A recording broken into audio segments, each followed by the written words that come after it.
Hindi ito kilala, ngunit sina Bella Padilla at Lovie Po ay may matagal ng pagkakaibigan na itinayo noong kanilang mga kabataan. Tahasan itong sinabi ni Padilla sa kanyang pinakabagong post sa Instagram, kung saan ginunita niya ang kasal ng kanyang kaibigan kay Monty Blencow. Sa isang paglalakbay sa memory lane, ikinwento ni Padilla sa kanyang mga tagasunod kung paano sila magkakilala ni Po mula noong sila ay nasa high school. Nagkaroon ako ng growth spurt noong summer I turned 15. Ako ay 2011 hanggang 3rd year high school at bumalik sa 5, 6 na noong senior year ko. At naging cheerleader ako sa buong buhay ko. Ngunit bago ang pag-usbong na iyon, ang pagiging isang cheerleader na napakaliit ay nangangahulugan na may mga pagkakataon na gagawin akong isang flyer. Lagi akong natatakot sa taas, at ang nakakatuwang bagay tungkol doon ay itatapon ka ng napakataas sa itaas, hangin na nahuhuli lang ng iyong hininga sa iyong lalamunan. Pero mas natakot akong sabihin kahit kanino kung ano ang kahinaan ko, panimula ni Padilla sa kanyang kwento.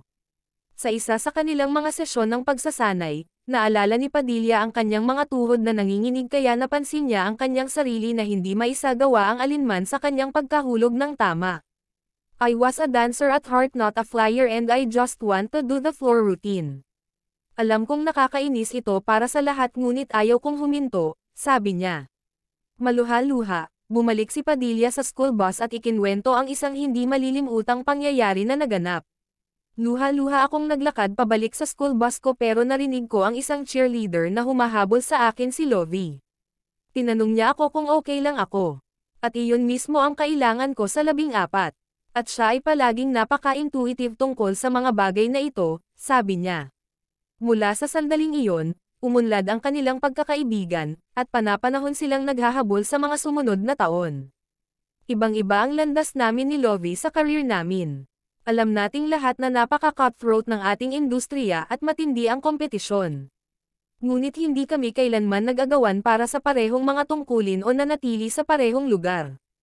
Paminsan-minsan sa nakalipas na 15 taon, makikita ko si Lovie at kami ay maghahabol at medyo magbibigay sa isa't isa ng progress report, kung gugustuhin mo. And we were both moving steadily towards our respective goals, she said. Bagamat ang kanilang mga landas ay maaaring hindi sinasadyang maghiwalay paminsan-minsan, sinabi ni Padilla na ang kasal ni Po ay isang makabuluhang okasyon na hindi niya palampasin. Parang hindi sinasadyang naaanod kami sa buhay ng isa't isa ngunit ang milestone na ito ay isang bagay na gusto kong makita. Ang kanyang kasal ang pinakamagaan, pinakamasaya ngunit tunay na napuntahan ko. Ang kanilang mga panata ay perpekto, ang mga talumpati, nakakataba ng puso, at ang dance floor ay puno hanggang sa pinutol nila ang musika sa Cliveden House. Kahit umuulan sa seremonya, nanatili ang mga tao hanggang sa magtago sila ni Monty. At napakasarap maging manunood sa isang napaka-espesyal na sandali. Sa pagtatapos ng kanyang post, muling binabalikan ni Padilla ang kanilang unang pagtatagpo at ipinahayag ang kanyang pasasalamat kay Po para sa mga salitang binitiwan niya sa partikular na araw, gayon din sa mga taon ng pagkakaibigan na kanilang itinatangi. I don't think I ever got to say thank you to Lovie, for asking me how I was that day in 2004.